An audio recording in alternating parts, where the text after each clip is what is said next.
আসসালামু আলাইকুম ওয়া রাহমাতুল্লাহি ওয়া বারাকাতুহু।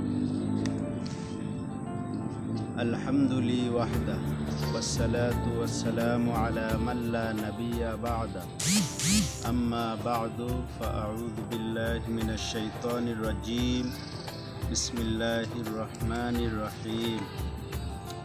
ওয়া মিনান নাসি মান ইয়াকুলু আমান্না বিল্লাহি ওয়া বিল ইয়াউমিল আখিরি ওয়া মা হুম বিমুমিনিন। সাদাকাল্লাহু তাআলা ওয়া সাদাকা রাসূলুহুন নাবিয়্যুল উম্মিয়্যুল কারীম ওয়া নাহনু আলা যালিকা লামিনাশ শাহিদিন ওয়াশ শাকিরিন ওয়ালহামদুলিল্লাহি রাব্বিল আলামিন।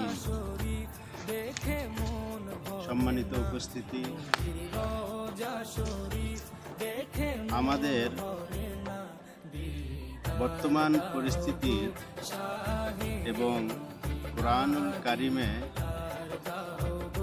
আমাদের মানুষ হিসাবে আমরা যে কত নাম্বার সিরিয়ালে আছি সেইটার উপর ভিত্তি করে আমি একটা কুরআনুল কারিম থেকে আয়াতে কারিমা তেলাওয়াত করেছি এবং সেই আয়াতের আলোকে আমি দুই চারটা কথা আপনাদের সামনে তুলে ধরব ইনশাআল্লাহ। আল্লাহ রাব্বুল আলামিন কুরআনুল কারিমে আমাদের তিন শ্রেণীর মানুষ হিসেবে বিভক্ত করেছে। মানুষকে তিনটা শ্রেণীতে বিভক্ত করেছে।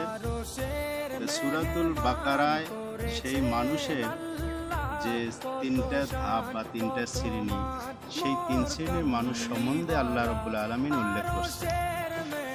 কুরআনুল কারিমের প্রথম যে সূরা সূরাতুল ফাতিহা এবং দ্বিতীয় সূরাটি হচ্ছে সূরাতুল বাকারা।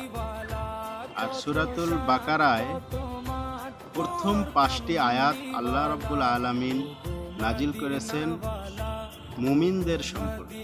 হুদাল্লিল মুত্তাকিন, যারা মুত্তাকিন, এই কোরআন দিয়ে যারা হেদায়েত লাভ করবে, পথ চলবে, তাদের সম্পর্কে 5টি আয়াতে কারিমা আল্লাহ রাব্বুল আলামিন আলোচনা করছেন।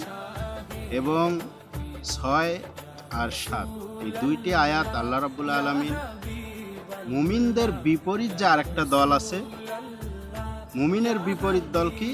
সেটা হচ্ছে মুমিনদের বিপরীতে হচ্ছে কাফের। তো মুমিন যারা, তারা হচ্ছে আল্লাহ রাব্বুল আলামিনের হেদায়েত প্রাপ্ত দল, আর কাফের তারা হচ্ছে শয়তানের হেদায়েত প্রাপ্ত দল। তো মুমিনের বিপরীতে যে দল আছে সেটাই হচ্ছে কাফের।